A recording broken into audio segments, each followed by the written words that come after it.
members and veterans in general, helping them find what their next chapter is after service. And so thanks for your service as well. But what got you involved in that aspect of supporting and promoting diversity within the tech sector? I think it's a very important mission. And so I'm glad you kind of helped take up that mantle.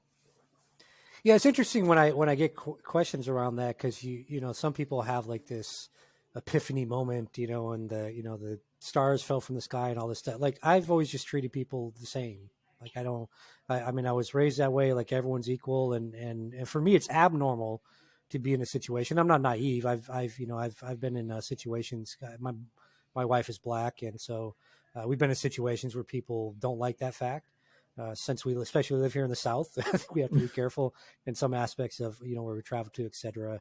But like you said, I'm a veteran, and I'm an armed veteran, so I'm not too concerned over most areas here in Texas. More than a keyboard. It's more than a keyboard.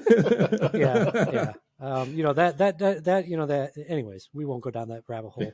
But the reality is, it's not, for me, it hasn't been any, it's just kind of what I do. And I noticed that there's a lot of challenges when I speak with people about, things like microaggressions, et cetera. And someone has to be out there. And I'm like the palest white guy in the world, but like, someone has to be out there, because I can get in situations, I can get in conversations and I can get access to people that other individuals can't get access to, because of, the fact that I'm a pale white guy in America. Right. So I have that access, and I leverage that. And I've been kicked out of a lot of boardrooms. I've been kicked out of a lot of executive meetings in the past, and different, even been kicked out of a few conferences. But you have to speak your mind. You have to stand up for what's right. And I don't care, I just never cared about what others think of, things like that. So for me, it's not, like I said, there's no epiphany moment or anything. It's just the right thing to do. And we need more diversity. And, I think when people think of that term, they automatically think, racial or something, because that's how people think in the U.S. oftentimes. But right.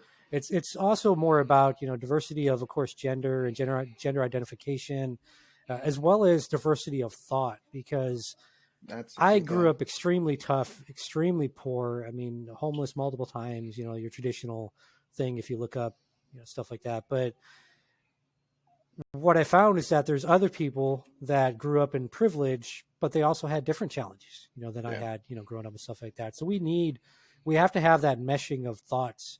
And when you just have like one type of person from one background, from one university, thoroughbred or whatever, your traditional thing you see in the movies, there's no way possible we can ever win the cyber fight or even have a chance of winning it. We have to have people from all walks in life. I've seen a lot of, like I said, microaggressions out there. A lot of, especially women, get it when, they're in a room full of men, and the men are instantly like, they have, they don't know what they're talking about. This happens so often, even men that sit here and claim diversity and all that stuff on social media, but they're in those rooms and they're the ones doing the microaggressions against these individuals. So I call them out. I'm very vocal. I'm not a fan of people that when you see a transgression against someone else, especially like on social media, you try to hide the name and blur the name and stuff like that.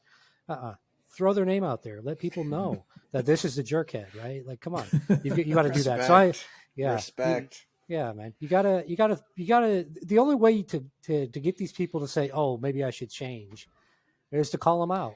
To shine a light on it. And if you can't call them out, find someone else, like myself or whatever, that is in a good position to call them out. Because I know sometimes you don't want to get fired, you got family and all that stuff, right? So find someone else to call them out. I'm more than happy to call them out or contact them directly, right? I'm not always hood. I can also contact people directly and have a professional conversation. But sometimes it just takes someone else talking to those people for them to understand and start to change. And some people will never change. Let's just be realistic. Some people will never change. That's just humans. It's not like dogs or cats that like they don't really care. As long as you don't eat their food, they're okay with it.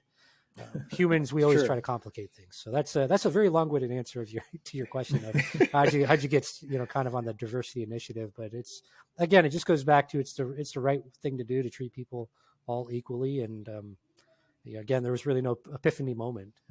Now, there's always an epiphany moment when you eat Cadbury eggs. I don't know if you guys are fans of those or not, but you always have a good moment. You always have my really one or two at Easter. Oh yeah. I'll say I have one or two as well, John. As well, just one or two.